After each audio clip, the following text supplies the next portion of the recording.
राधा स्वामी दयाल की दया, राधा स्वामी सहाय। प्रेम पत्र राधा स्वामी, दूसरा भाग। वचन 15, सिलसिला 15। वर्णन हाल वाचक ज्ञानी और सूफी का, और यह कि उनका पूरा उद्धार नहीं होता। दफा 103। हुजूर महाराज फरमाते हैं,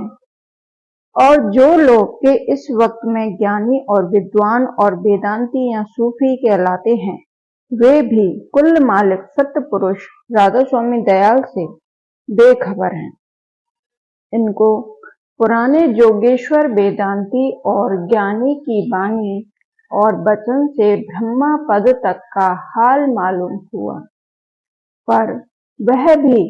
तफसीलवार नहीं, सिर्फ इस कदर कि ब्रह्मा सब जगह व्यापक है और वही सत्य चित्त आनंद स्वरूप है, और माया से न्यारा और कुल रचना ब्रह्मा या आत्मा स्वरूप है। फिर कहीं आना जाना नहीं है। इस कदर समझ लेकर इस बात का निश्चय कर लेना कि मैं ब्रह्मा हूँ और सब ब्रह्मा है। वास्ते उद्धार के वक्त मौत यानी जुदाई शरीर के काफी समझते हैं, और मन को किसी तरकीब से कुछ दिन अभ्यास करके एकाग्र करना और उसके पीछे ऐसा विचार करते रहना कि मैं कोई शय रचना में से नहीं हूँ, तत्व नहीं हूँ, गुण नहीं हूँ, वगैरह वगैरह। फिर जो कुछ के सब पदार्थों के निषेध के बाद बाकी रहा वही ब्रह्मा है, और वह ब्रह्मा मैं ही हूँ,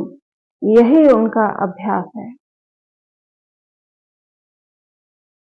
और कोई तरकीब सूरत के चलने और चढ़ने की वे नहीं मानते,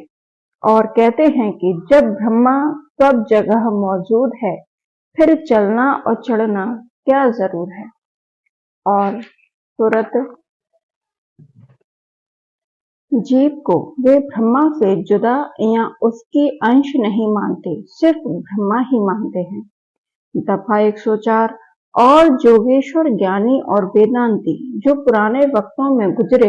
उन्होंने अष्टांग योग यानी प्राणायाम का अभ्यास करके आत्मा को पिंड यानी 6 चक्र की हद से न्यारा किया, और ब्रह्मांड में चढ़कर और ब्रह्मा पद में पहुंचकर फरमाया कि ब्रह्मा सर्वत्र व्यापक है। उनका यह कहना उस स्थान पर पहुंचकर सही था, क्योंकि वहां पिंडी और ब्रह्मांडी माया बहुत नीचे रह गई, और कोई वस्तु यानी माया वगैरह और उसकी रचना नजर नहीं आती। जैसे ऊंचे पहाड़ पर चढ़कर नीचे देश की रचना नजर नहीं आती, सिर्फ गुबार या बादल छाया हुआ दिखलाई देता है, या जो कोई समुद्र या बड़े दरिया में गहरा गोता मारे, उसको उस वक्त सिवाय पानी के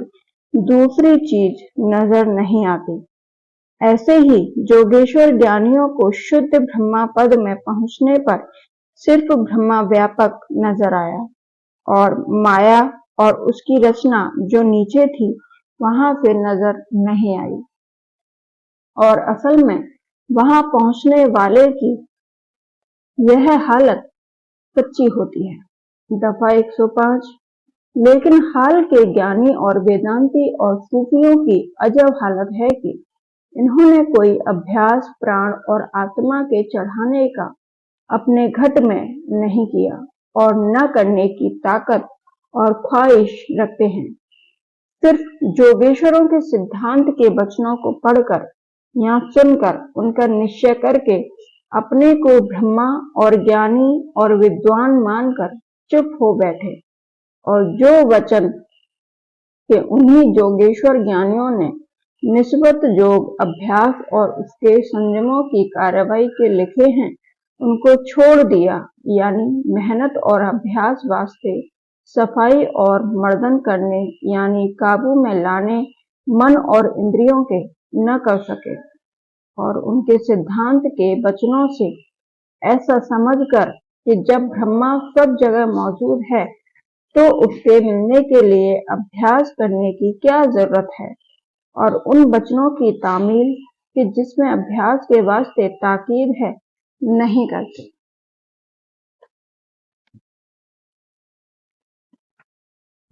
दफा 106 और योगेश्वर ज्ञानियों ने साफ अपने ग्रंथों में फरमाया है कि जब तक मन और वासना का नाश न होगा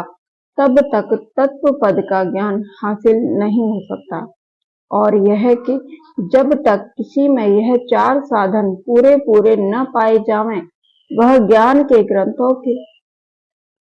पढ़ने का अधिकारी नहीं है। और जो कोई बगैर चार साधन हासिल किए उन ग्रंथों को पढ़ेगा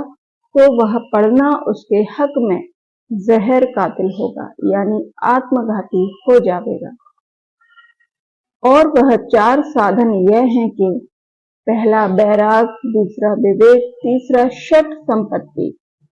षट संपत्ति पहला सम यानी अंतःकरण का रोकना, दूसरा दम यानी बाहर इंद्रियों का रोकना, तीसरा उपरति यानी संसार के दुख सुख और ख्वाहिशों से उपराम यानी न्यारे रहना, चौथा प्रतीक्षा यानी तकलीफ की बर्दाश्त करना, पांचवा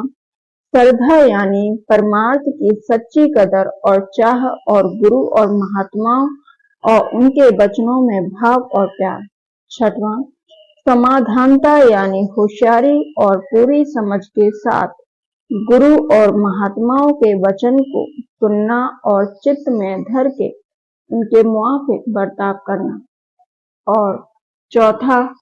मुमुक्षुता यानी सच्ची और तेज चाह वास्ते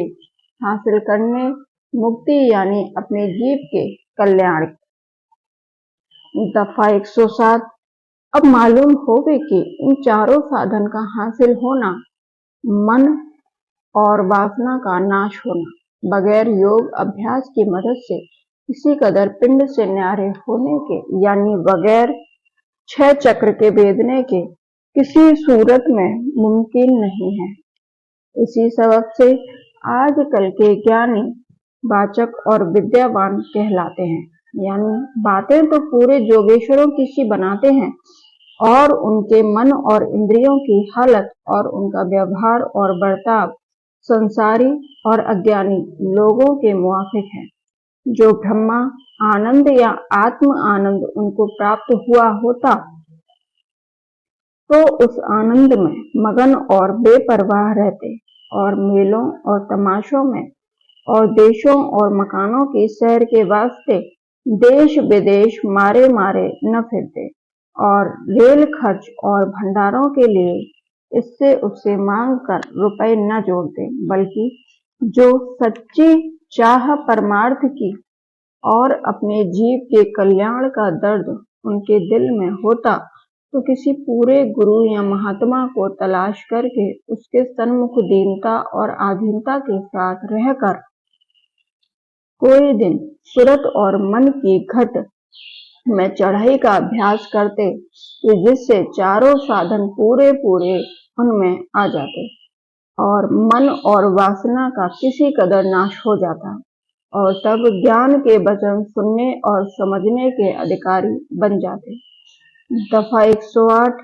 लेकिन अफसोस की बात है कि इन वाचक ज्ञानियों को अपने मन और इंद्रियों के हालत की भी खबर नहीं कि कैसे चक्रों में उनको डालकर घुमा रहे हैं, और जो कोई उनको चेतावनी का वचन सुनावे तो उससे लड़ने को तैयार होते हैं, और जो संतों का भेद और जुगत मन और सूरत के चढ़ाने की सुनाना चाहे तो उससे वाद विवाद करते हैं और अपने जीव के हित के वचनों का निरादर करके मुतलक नहीं सुनते। यह लोग आप भी ठगाए गए, और जो कोई उनके वचन सुनेगा और मानेगा वह भी धोखा खाएगा और अपने जीव के कल्याण में आप खलल डालेगा, यानी आत्मघाती हो जाएगा। दफा 109 गौर करने से मालूम हो सकता है कि चैतन्य में बसबब हयल होने माया के बहुत दर्जे हो गए हैं, यानी ऊंचे से ऊंचे दर्जे का चैतन्य महानिर्मल और लतीफ है, और जहां का और जहाँ से कि माया का ज़हूर हुआ है, उससे नीचे की तरफ दर्जे बदर्जे माया की कसाफत से चैतन्य भी मलिन हो रहा है। और इस लोक का चैतन्य निहायत कसीफ यानी मालिन है कि अपनी ताकत से कोई कार्रवाई रचना के नहीं कर सकता और सूरज मंडल के विशेष चैतन्य का अधीन है। इस तरह चैतन्य का अधीन है। इसी तरह सूरज मंडल का चैतन्य अपने से ऊंचे के सूरज मंडल के चैतन्य का अधीन है, यानी माया की हद में सामान्य और विशेष चैतन्य का हिसाब नीचे से ऊपर तक चला गया है और माया के घेर के पार महानिर्मल चैतन्य देश है। बगैर वहां पहुंचे किसी का सच्चा और पूरा उद्धार नहीं हो सकता। फिर वाचक ज्ञानियों ने जो चैतन्य को व्यापक मानकर ऊपर की तरफ चलना चढ़ना नहीं माना, तो किस कदर गलती करी और जीव के उद्धार में किस कदर धोखा खाया। दफा 110। क्योंकि इस देश का चैतन्य मलिन माया के संग से आप मलिन हो रहा है और जन्म मरण यानी रचना के भाव और अभाव में पड़ा हुआ है, फिर वहां रहकर यानी पिंड में बैठकर जहां से कि दुनिया की कार्रवाई मन और इंद्रियों के वसीले से हो रही है, किसी का छुटकारा जन्म मरण और देह और दुनिया के दुख सुख से नहीं हो सकता है। और यही सबब है कि वाचक ज्ञानियों की हालत नहीं बदलती, यानी उनके मन और इंद्रियों का बर्ताव संसारी और अज्ञानी जीवों के मुआफिक रहता है।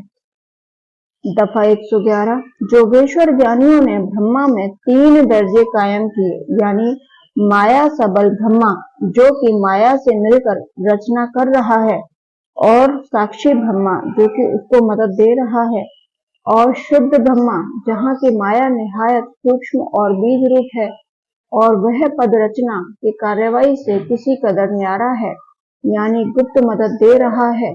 अब जो मुआफिक समझ वाचक ज्ञानियों के ब्रह्मा के सर्वत्र व्यापक होने में कोई भेद नहीं था, तो जोगेश्वर ज्ञानियों ने यह दर्जे क्यों मुकर्रर किए और माया सबल ब्रह्मा और साक्षी ब्रह्मा के मंडल में क्यों नहीं ठहरे और योग अभ्यास करके पहले पिंड से न्यारे होकर और फिर ब्रह्मांड में चढ़कर शुद्ध ब्रह्मा पद में पहुंचकर क्यों विश्राम किया। दफा 112। इससे साफ जाहिर है कि वाचक ज्ञानी निरे विद्यमान है, यानी परमार्थी किताबें सिर्फ मुताल्लिक ज्ञान के पढ़कर अपने आप को पूरा समझते हैं और ब्रह्मा रूप मानते हैं और अमल यानी अभ्यास कुछ नहीं किया या करते हैं। विद्या यानी इल्म बगैर अमल यानी अभ्यास के खाली है। इस वास्ते यह लोग बेअमल यानी अभ्यास से खाली रहकर अहंकारी और मानी हो गए और अपने पैरों में आप कुल्हाड़ी मारी, यानी घट में चलने और चढ़ने को फिजूल समझकर संसारी और अज्ञानी जीवों के गिरोह में शुमार किए गए, बल्कि उनसे भी कम, क्योंकि उन लोगों के चित्त में थोड़ी बहुत दीनता है और जो कोई महात्मा उनको मिल जावे तो उनके वचन को मानकर उनकी दया के भागी हो जावे और अपना थोड़ा बहुत उद्धार का रास्ता जारी कर लेवे। और यह वाचक ज्ञानी इस कदर अहंकारी और बेपरवाह हो गए कि अपने बराबर किसी को ख्याल नहीं करते और किसी के वचन को जो इनके हित के वास्ते कहे नहीं मानते हैं। दफा 113। और मालूम होवे कि वाचक ज्ञानी करीब करीब नास्तिक हैं, यानी जब उन्होंने अपने आप को ब्रह्मा माना तो उनको किसी की सेवा या भक्ति करने की जरूरत नहीं रही, तो वह असली ब्रह्मा जो कि तमाम 3 लोक की रचना का कर्ता धर्ता है गायब कर दिया गया और उसकी भक्ति मौकूफ हो गई। अब ख्याल करो कि ऐसे ज्ञान का मत नास्तिक मत हुआ या क्या, क्योंकि यह वाचक ज्ञानी जीवों से अपनी भक्ति और सेवा तो कराते हैं और आप किसी की भक्ति या सेवा नहीं करते, बल्कि भक्ति से विरोध रखते हैं और कहते हैं कि जो कोई भक्ति करेगा उसका जन्म मरण दूर न होगा, और अपना जन्म मरण नहीं मानते हैं, यानी ऐसा ख्याल करते हैं कि वे देह छोड़ने पर जरूर मुक्त हो जाएंगे। और हाल यह है कि अपनी जिंदगी भर में मुक्ति की कुछ भी हालत या कैफियत नहीं पैदा करी, तब मरने पर किस तरह मुक्ति मिल सकती है। दफा 114। जो लोग के मदरसों में विद्या पढ़कर दर्जा हासिल करते हैं, उनमें से जो बाजे इल्म बिलासफी और हिकमत की किताबें पढ़कर और कुल मालिक की मौजूदगी में शक लाकर नास्तिक मत की तरफ रुजू करते हैं, उनका हाल भी थोड़ा बहुत वाचक ज्ञानियों के मुआफिक समझना चाहिए। यानी बाजे उनमें से चैतन्य को सब जगह व्यापक मानकर उसकी और माया की मिलौनी से रचना का ज़हूर करते हैं, पर उस चैतन्य को समझदार और शक्तिमान नहीं मानते, और कोई चैतन्य को न्यारा नहीं मानते। उसको माया के मसाले का खुलासा ख्याल करते हैं और कहते हैं कि जब जीव की मौत होती है, उस वक्त माया का मसाला यानी तत्व और गुण वगैरह सब आपस में जुदा होकर अपने अपने मंडल में जा समाते हैं, और वह चैतन्य कुव्वत जो इनकी मजमूई शक्ल से पैदा हुई थी, गुप्त यानी गायब हो जाती है, और फिर मनुष्य के आपे का कुछ निशान बाकी नहीं रहता है। इस वास्ते जो कुछ काम किया जाता है वह इसी जिंदगी के आराम के वास्ते है,